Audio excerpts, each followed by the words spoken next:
"I hope Meghan Markle does wear a tiara on her wedding day," says Daniela Massetti.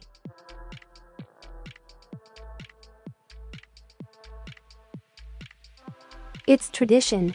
And if you go back in time, in Catholic society, even if you were not royalty and need not wear a tiara, you had a little coronet with orange blossoms, which was a symbol of purity."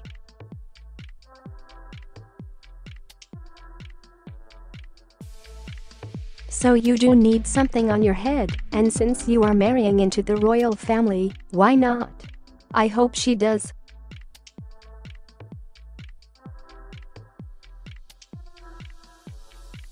The senior international jewelry specialist at Sotheby's is not one to dictate her views or devalue fashion choices, or, indeed, free will.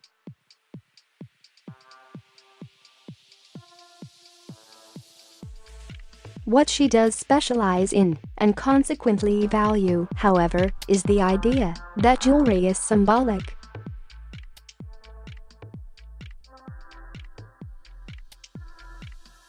The material evidence we have of our earliest ancestors includes weapons, such as arrows, spearheads and crude axes, which were presumably essential for hunting and protection.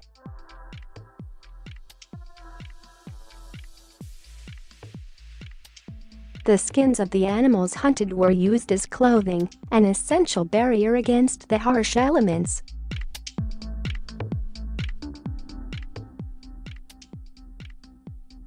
Pottery and other decorative vessels not only served to store hard-to-find water and other items, but also allowed mankind to exercise its mental and creative faculties, as did the myriad wall art and cave drawings discovered over the years.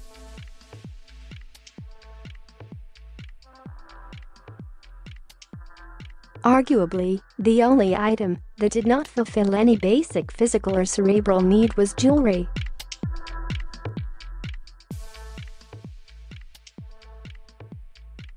And yet, humans have adorned themselves with jewels for millions of years, right the way from the cave-dwelling Stone Age.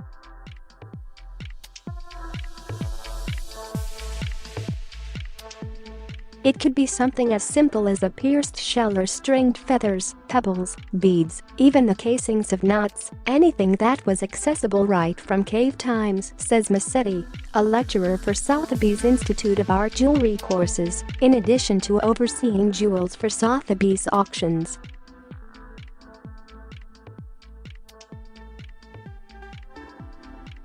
From the start, jewelry has been associated with two things: adornment of the body and status symbol. The more beads you had, the higher up you were in the social hierarchy.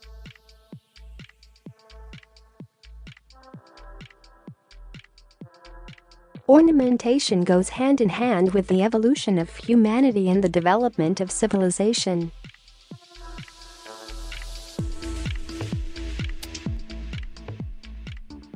Massetti, who was in Dubai to showcase a selection of the jewels that were part of this week's Magnificent and Noble Jewels auction in Geneva, is a big believer in the link between owning jewelry and women's empowerment.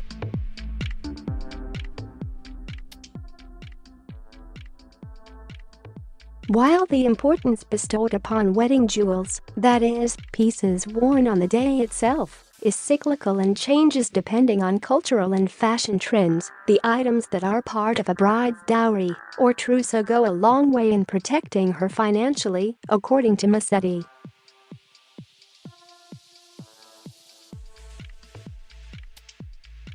In most societies, where women did not and still may not have as much power as the male, jewelry was the only savior. Whatever happened, they have their jewels.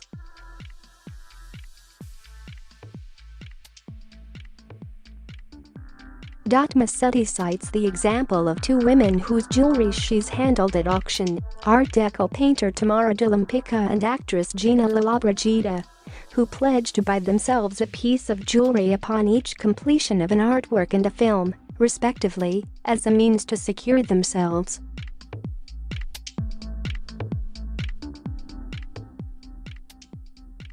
Wallis Simpson, the Duchess of Windsor too, was a prominent patron of one-off pieces that helped seal her reputation as a shrewd and forward-thinking collector.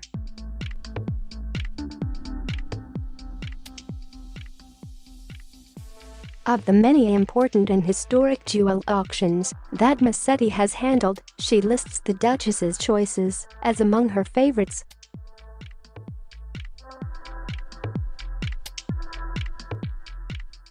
"I especially admire her Cartier flamingo brooch from 1940, says Massetti. "Why that jewel? Because if you had given it to me today, and if I had not known the story of where it came from, I would look at it and say, I don't know what date you're from."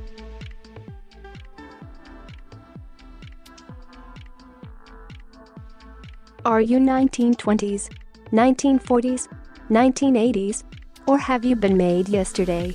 It really is the most iconic jewel of its century, not because it's more beautiful than any other, but because it has everything of the 20th century in one piece, in terms of volume, color and workmanship.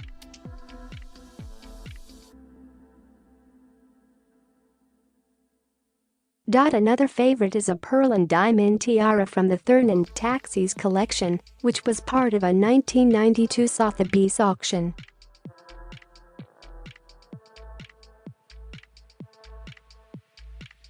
The piece was originally made for Empress Eugenie in the 1850s. When the French crown jewels were sold after the fall of the monarchy, it was bought by a dealer who sold it to the Thurn & Taxis family.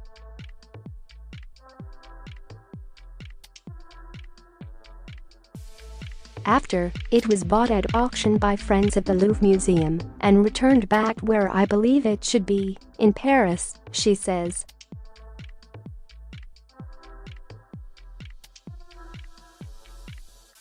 The stories behind and the emotional worth of a piece of jewelry is both a bane and a boon in her line of work.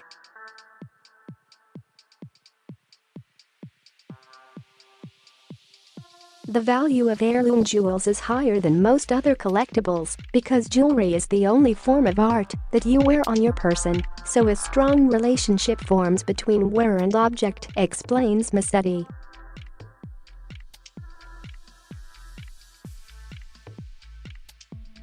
And that's what makes provenance so important in pieces that have passed from grandmother to granddaughter, as well as those possessed by famous people.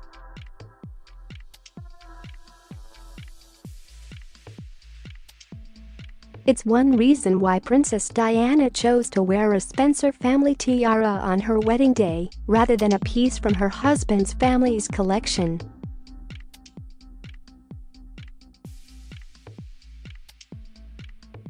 Often, though, sentiment comes in the way of practicality. Sometimes I find clients are very reluctant to part with family heirlooms.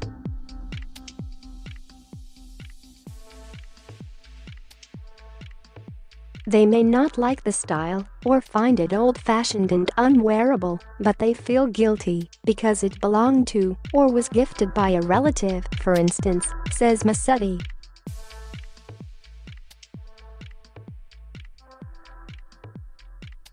And that's when I have to convince them and suggest to them, why don't you sell it and buy yourself a piece of jewelry you like and then have that engraved, love from grandmama, or whatever.